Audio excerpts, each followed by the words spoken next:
Hi everyone, it's Ben Adams with the American Offset Mortgage, and welcome back to the channel.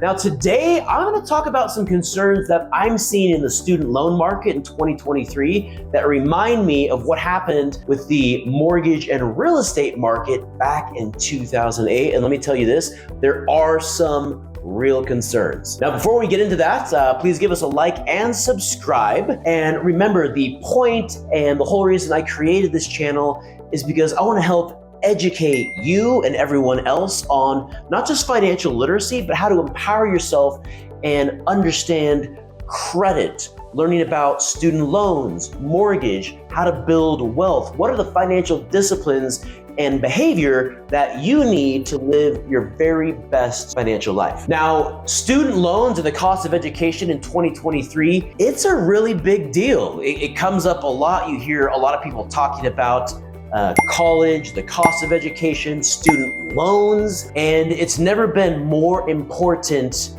making the right decision and having the right mental framework in 2023 than it has been ever before. And the reason is because the costs are simply too high. Now, one thing that I'm concerned about is I see a lot of trends in the student loan market in 2023 that I also saw in the real estate and the mortgage market in 2008. Now, concern number one is what's referred to as the ability to repay. One of the underlying factors in 2008 that caused the housing collapse and the Great Recession is that a lot of these mortgages that folks got into, they were considered toxic loans because the homeowner and the borrower didn't have the ability to actually repay the loan. They were subprime loans. They didn't have the ability to actually pay the mortgage back, yet they were given the ability and the opportunity to go buy a piece of real estate with 100% financing with no down payment.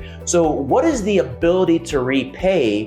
What does that actually mean? So what that means is that you have to demonstrate the ability to pay back the loan, and that is demonstrated through one's employment history, their earning capacity. How much does this person earn? What is their current income? What is their past income from the last couple of years? What are their current debts look like? What is their monthly obligations? Are they able to afford this new loan as part of their overall debt profile? What is their pattern of behavior when it comes to paying their bills on time? What is their credit score? Does this person have other assets that they can document in their bank? Are they putting a down payment down? All of those things are now factored in as part of the ability to repay. And after the Great Recession and the housing collapse of 2008, there was a lot of government reform, and borrowers for traditional loans like Fannie Mae, Freddie Mac, FHA loans,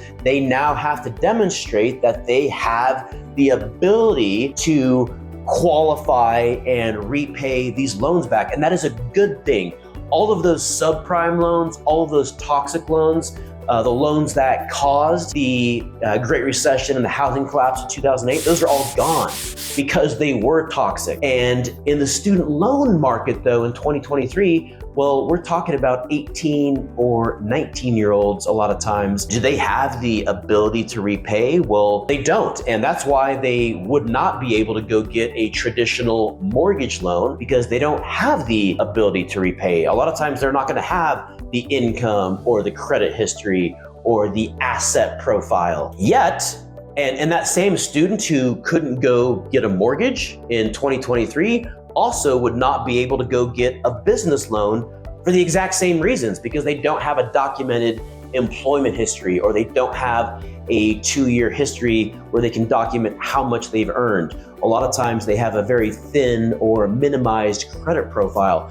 Most times they don't have significant assets saved up. That's the reason that they wouldn't be able to go get a mortgage in 2023 or a business loan. But that same individual, the student, is able to go get tens or even hundreds of thousands of dollars in student loan debt. Now, let me ask you something. Is that a responsible thing to go do?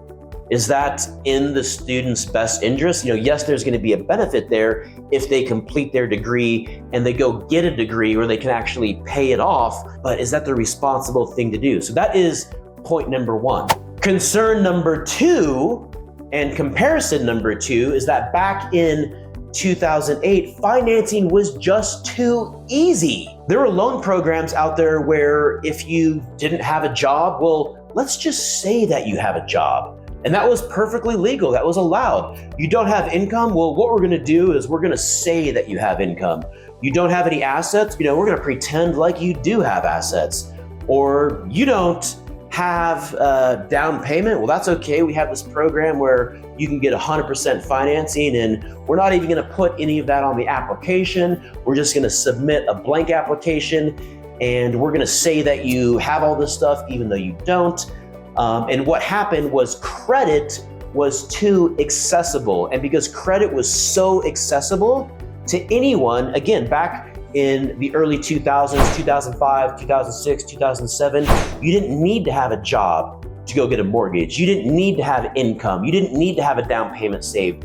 Anyone could go get a mortgage loan. So what happened? Credit was too accessible, and it drove up the prices of real estate exponentially. Markets all across the United States, home values rocketed and appreciated like never before. Well, what's happening in the student loan market with higher education? If you've watched any of my prior videos, the cost of education is increasing at a rate of 8 times greater when compared to the median wage.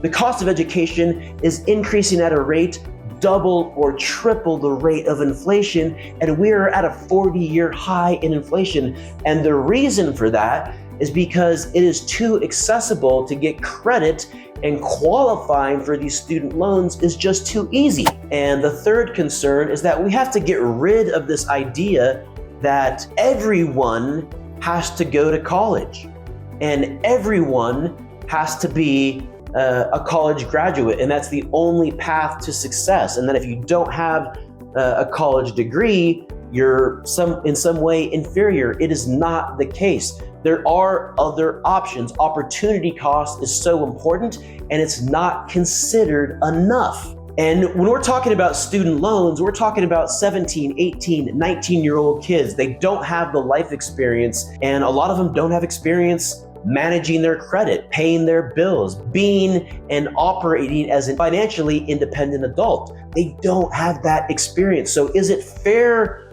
for them to be asked to go sign themselves up for tens or hundreds of thousands of dollars of student loan debt when they don't have any idea what the implications are, what the costs are, and how the repayment terms work?